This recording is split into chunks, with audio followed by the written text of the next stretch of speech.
We close out this session with Senator Mark Warner, the chairman of the Senate Intelligence Committee. I had the chance to speak with him a short while ago about some of the most critical threats to our nation's digital defenses. Let's check out what Senator Warner had to say.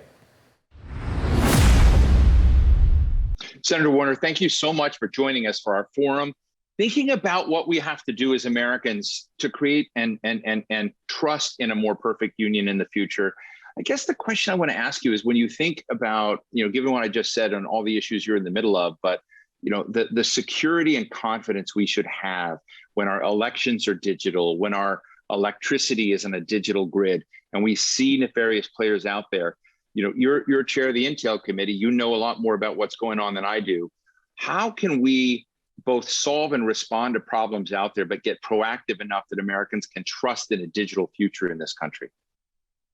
Well, Steve, thank you for having me. Thank you for your kind comments. And I know you guys do a lot of these projects, but the fact that Southern Company and Microsoft and people like Tom Fanning and Brad Smith are involved in this, so you've got right folks involved.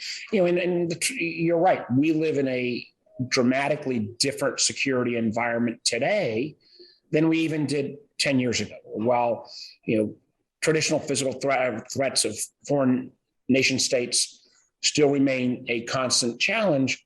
It was only 5 years ago where Russia dramatically tried to disrupt our elections using the very social media tools that had been America's kind of leading companies until recently.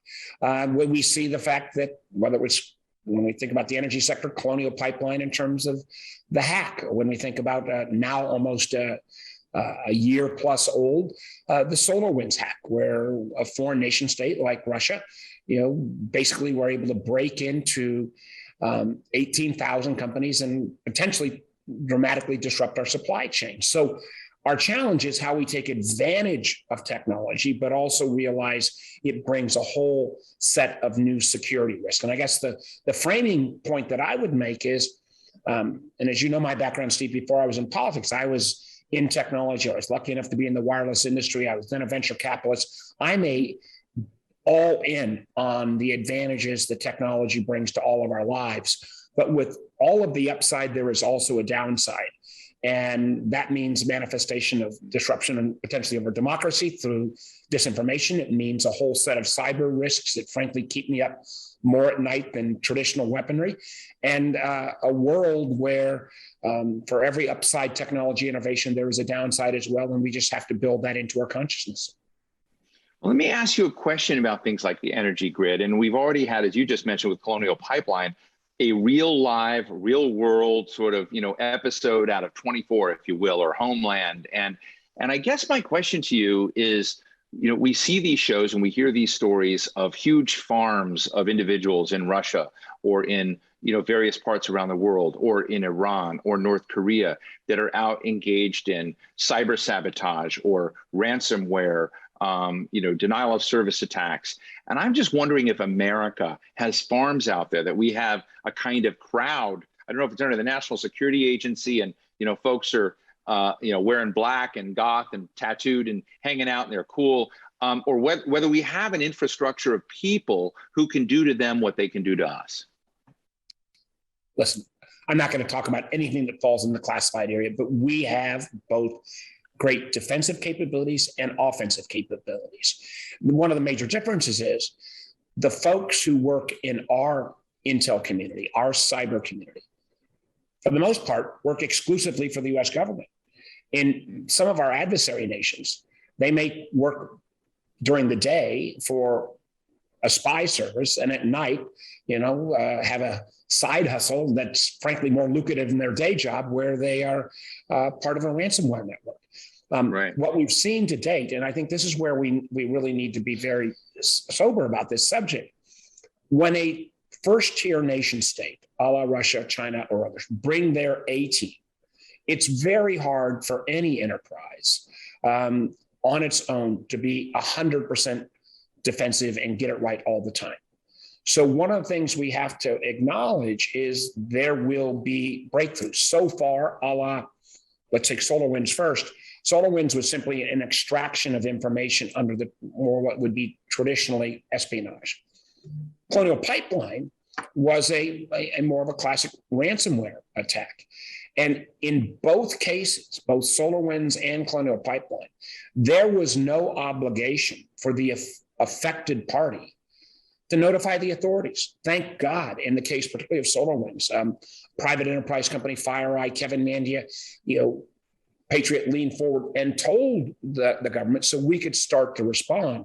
Thank goodness in the case of Colonial Pipeline, the leadership on that company leaned forward and notified the government. But the truth is, one of the laws that we need to change that is very bipartisan, that we're working on real time, that I hope within a month or so of the viewing of this program will become law, is to have some level of mandatory reporting for critical infrastructure, for government contractors, even for the fact of the government telling other parts of the government. But tell us, the mandatory reporting is for penetration, for because Tom Fanning of Southern Company tells me these systems are under constant siege. So what is reported? Absolutely, and Tom is right. And Tom has been, one of my first sessions with Tom on this was 10 or 12 years ago. He and Southern Company have been a leader on this. And you're right. You can't have any time the bad guys, whether they be a nation state or a criminal, are knocking on your door. They're attempting to penetrate companies like Southern hundreds of thousands and larger entities, literally millions of times a day. So there is within this cyber realm something that qualifies as a certified incident. If somebody breaks into Southern Company enough that the board and Tom Fanning needs to know, well, in that case, the government needs to know as well. Not so that, and we would make sure that if somebody reported that, they would get both limited immunity and confidentiality. We're not trying to shout out folks. If they're negligent, there may be some other things they have to grapple with, but we need to know so that we can notify other folks in law enforcement, but also, frankly, all of the private sector individuals who are engaged in protecting like-kind companies. We are oftentimes only as strong as our weakest link. And we'll get this cyber notification in place. There needs to be some level of sanction if you don't report, and that's not going to solve the whole problem. But we've got to have that public-private cooperation. There is nothing in the realm of cyber that government alone can fix. It has to be in collaboration with the private sector. Sure, that makes a lot of sense. But let me ask you another question about the grid and grid security that sort of confuses me. And I hope I don't have this wrong, but my understanding is that President Biden's infrastructure plan does not include funding for grid security. And I'm saying you got one of the world's, the nation's biggest infrastructure packages, and energy grid is a big part of infrastructure. What's going on there? Why would anyone not put grid security in the infrastructure package? And what do you think is going to be done to actually address grid security in our future? Well, in the bipartisan infrastructure bill, the $1.2 trillion legislation that I was intimately involved with, there is $86 billion in the energy sector of new spending. A lot of that goes for upgrades in smart grid. If you are upgrading your smart grid, if you're not building in the kind of security that's needed, then shame on you. This is clearly an area that the security of most of private enterprise is still a private sector responsibility. The federal government, CISA in particular, the cyber intelligence, cyber security agencies, has only been stood up the last few years. I'm not even sure I got all the acronym right. Their job is to go out and work with all private sector partners to keep kind of what are best practices. But it's not like we have taken cybersecurity and, other than funding CISA, which collaborates with the private sector, where the federal government is going to be responsible for every component of cyber security across all enterprises. That's just, frankly, most industries would not want that to take place. You were one of the leaders in looking at the security of our elections, of looking at what the Russians and others may have done in trying to meddle in U.S. elections. And I think you were worried about what our protocols were, even between our Department of Homeland Security and states and securing our elections. And I'd just be interested, setting aside the fact that, maybe a former U.S. president wasn't happy with how the elections turned out and, moving that direction. But when it comes to the digital dimensions of this, when it comes to reporting, how safe are American elections do you feel now? And we've got elections even coming up right after our discussion here in places like Virginia and around the nation. Well, Steve, that's a great question. And back in 2016, our election security was pretty bleak. And I think when the Russians basically, it was like they wanted to rattle our window or mess with our doorknob, and they found that the window was open, the door was open.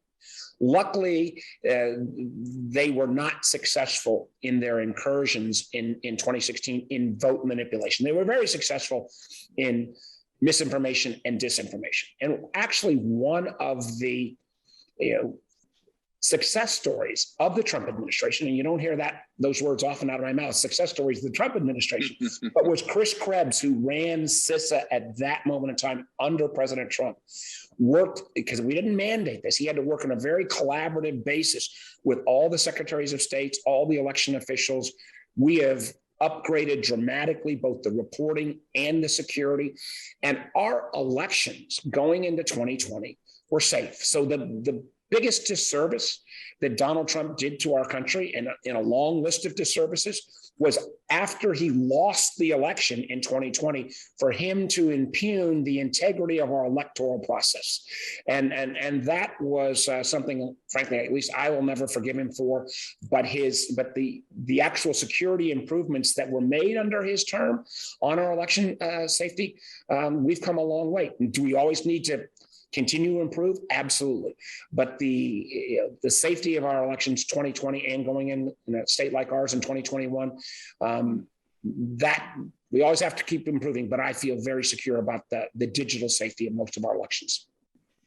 Thank you for that. Senator, another area in which I've really admired your work, you were a CEO of a very successful company. You were a governor. You're a senator. You've been across these different arenas. And one of your key worries is the social contract of our workers that are out there, and whether capitalism is working, whether, as we see inequality grow, as we see, what's happening to people being left behind. I remember Joe Biden told me in 2016, the Democratic Party had become a party of snobs and it was forgetting people.